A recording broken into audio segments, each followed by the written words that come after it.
بسم الله الرحمن الرحيم. أهلا بيكم وفيديو جديد من افهمها صح مع عزة نور. فيديو النهاردة مهم جدا، هتعرف فيه ايه الحاجة اللي منعاك من الوصول لهدفك وازاي تتخلص منها، وهقول لكم على خطوات بسيطة بتنفيذها حياتك كلها تتغير بأمر الله. فكرة القناة هي اني اقدر اساعدك انك تفهم نفسك وتطورها عشان تعيش حياة ناجحة وسعيدة.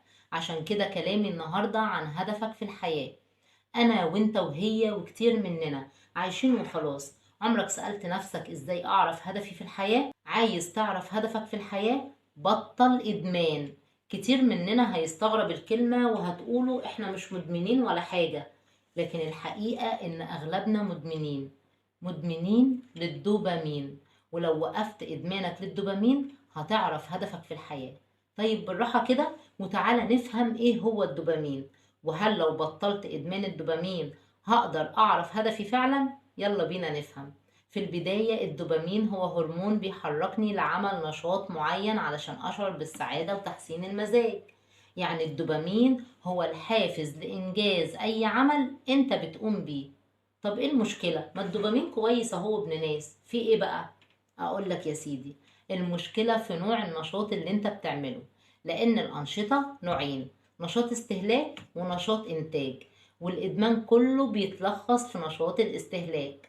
ونشاط الاستهلاك هو الطريقة السهلة والمنتشرة عند معظم الناس، زي مشاهدة المسلسلات والأكل التكاوي وشراء المنتجات واللعب على الموبايل والرغي في الموبايل وتصفح السوشيال ميديا والفسح والخروج للسينمات والمولات. كل اللي قلته ده نشاط استهلاك. طب نيجي بقى للنوع التاني اللي هو نشاط الإنتاج، وهي الأنشطة اللي انت بتنتج فيها، زي الرسام والمخترع وصانع الهاند ميد والمعلم وصانع المحتوى والمتعلم اللي دايما بيتعلم وبيطور من نفسه، وأمثلة تانية كتير. طب ايه علاقة كل الكلام ده بالإدمان؟ بص يا سيدي، لما يكون حصولك على السعادة من خلال الأنشطة المستهلكة فانت كده مدمن، لأن بدون ما بتشعر الدوبامين بيدفعك إنك تعمل كل الأنشطة دي باستمرار وبدون ملل ولا تعب ولا توقف. عشان كده انت بقيت شخص مدمن للدوبامين عن طريق الاستهلاك فقط. نيجي بقى للنقطة المهمة اللي الفيديو ده معمول عشانها أصلا. هل انت مدمن؟ قصدي هل انت منتج ولا مستهلك؟ طبعا لو انت منتج فانت كده في الأمان وما عندكش أي مشكلة. أما لو انت مستهلك فلازم تبطل إدمان. لو انت فعلا عايز تعرف هدفك وعشان تعرف انت منتج ولا مستهلك هتعمل الخطوات دي. اولا هتجيب ورقة وقلم، ودول هيكونوا ادواتك وسلاحك الدائم في رحلة السعادة والتطوير، فاختارهم بحب واهتمام. تاني حاجة هتراقب نفسك لمدة 24 ساعة، هتكتب من 1 ل 24 ودي عدد ساعات اليوم، وهتكتب قصاد كل ساعة عملت فيها ايه بالظبط. وتاني يوم هتشوف من خلال اللي انت كتبته انت بتحصل على الدوبامين من خلال استهلاك وقتك في ايه بالظبط. الخطوة اللي بعد كده هتقلل من مصادر الاستهلاك أو هتوقفها تماما، وبكده انت هتبطل إدمان. لو عملت كده جسمك هيدور على الدوبامين ومش هيلاقي قدامه غير المصدر التاني وهو الإنتاج، لأن طبيعة جسمك هتدور على مصدر للحصول على الدوبامين. وطبعا انت منعت كل مصادر الاستهلاك، فهتجبر نفسك على الإنتاج. لو عندك موهبة هتلاقي نفسك بتعملها. لو انت بتحب القراية هتدور على كتاب وتقراه. لو انت بتحب الرسم هتدور على ادواتك وتبدأ ترسم.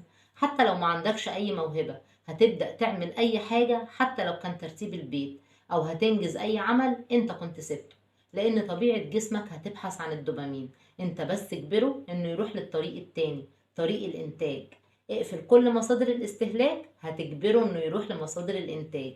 ولما تنتج وتحصل على الدوبامين هتبدأ تنتج أكتر، ومن هنا هتعرف هدفك وتحدده، ودي الخطوة الأولى. الخطوة التانية مارس أنشطة كتير.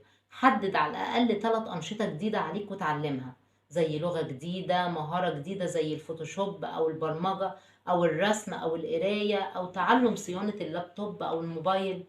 القصد اتعلم أي حاجة جديدة، وخليك عارف إن التغيير ما بيجيش في يوم وليلة، ودي أهم نقطة، وهي إنك تدي نفسك وقت وفترة زمنية لتعلم واكتساب أي نشاط جديد. صحيح ممكن تجرب وتتعلم حاجات وما تطلعش هي هدفك، لكن أكيد هيجي الوقت اللي هتلاقي فيه هدفك وسط كل اللي اتعلمته، لأن ده دورك إنك تبحث وتتعلم، لأن ربنا خلقك علشان تكون نافع للحياة. الخلاصة، يلا دلوقتي حالا اقفل كل مصادر الاستهلاك أو قلل منها على قد ما تقدر، لأن حياتك أهم، أهدافك أهم، تغيير واقعك أهم، أثرك في الدنيا أهم، إنك تكون إنسان نافع أهم. لو وصلت معايا لآخر الفيديو وقدرت أساعدك ولو بمعلومة بسيطة تنور لك الطريق، ياريت تسعدني باشتراكك في القناة وعمل لايك للفيديو، ونتقابل في فيديو جديد في رحلة السعادة والتطوير. وبس، كنت معاكم عزة نور.